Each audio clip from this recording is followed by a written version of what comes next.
My first summer in the Sierra by John Muir. August 13. Day all sunshine. Dawn and evening purple, noon gold. No clouds, air motionless. Mr. Delaney arrived with 2 shepherds, one of them an Indian.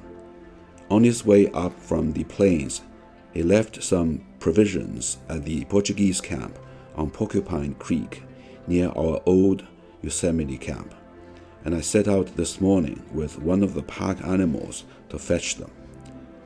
Arrived at the Porcupine camp at noon.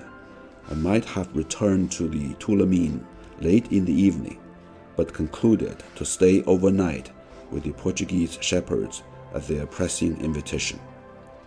They had sad stories to tell of losses from the Yosemite bears, and were so discouraged they seemed on the point of leaving the mountains.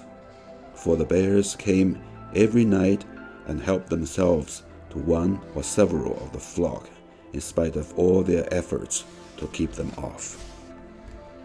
I spent the afternoon in a grand ramble along the Yosemite walls. From the highest of the rocks, called the Three Brothers, I enjoyed a magnificent view comprehending all the upper half of the floor of the valley and nearly all the rocks of the walls on both sides and at the head, with snowy peaks in the background.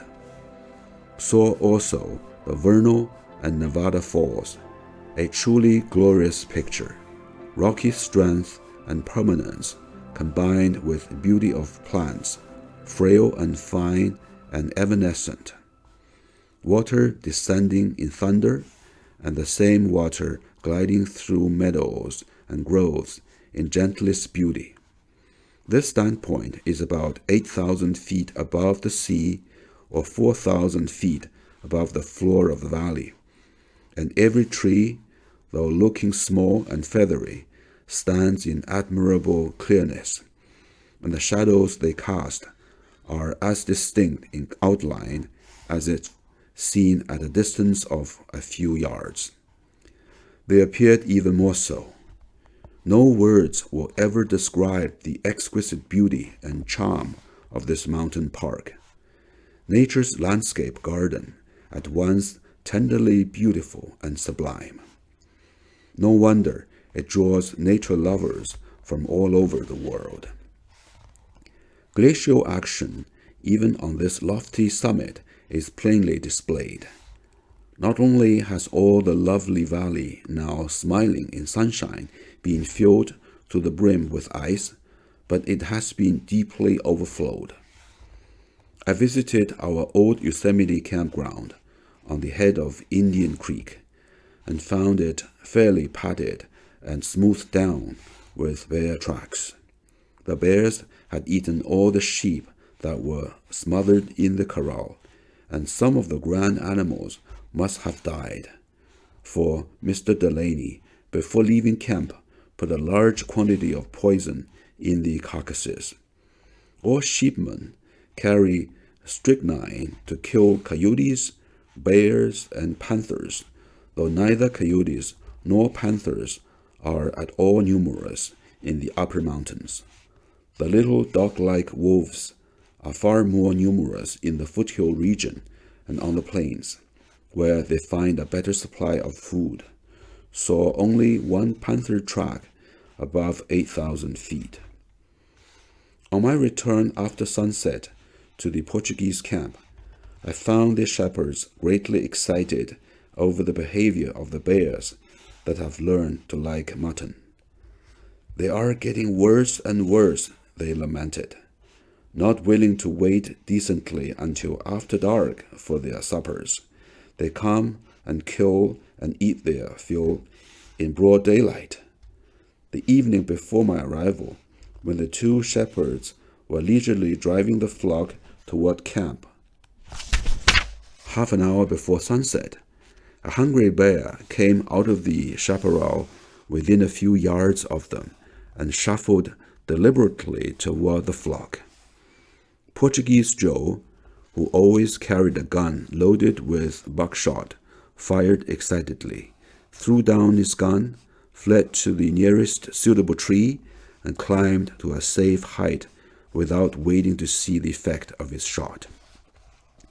His companion also ran, but said that he saw the bear rise on its hind legs and throw out its arms as if feeling for somebody, and then go into the brush as if wounded.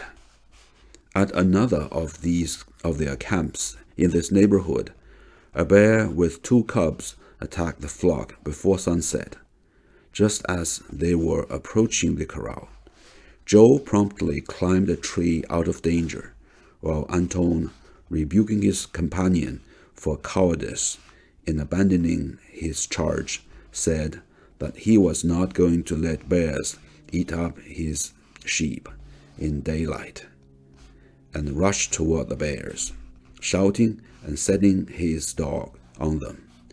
The frightened cubs climbed the tree, but the mother ran to meet the shepherd and seemed anxious to fight. Anton stood astonished for a moment, eyeing the oncoming bear, then turned and fled, closely pursued. Unable to reach a suitable tree for climbing, he ran to the camp and scrambled up to the roof of the little cabin.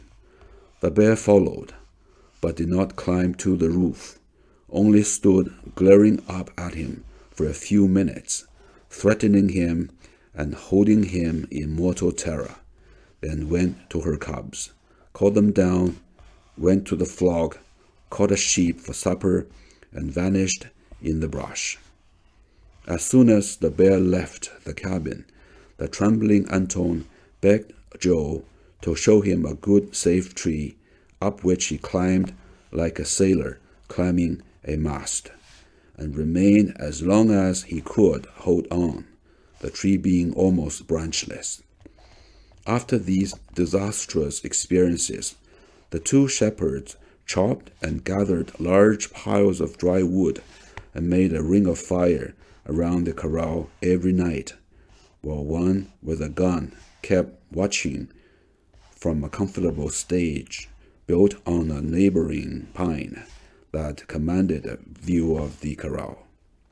This evening, the show made by the circle of fire was very fine, bringing out the surrounding trees in most impressive relief, and making the thousands of sheep eyes glow like a glorious bed of diamonds.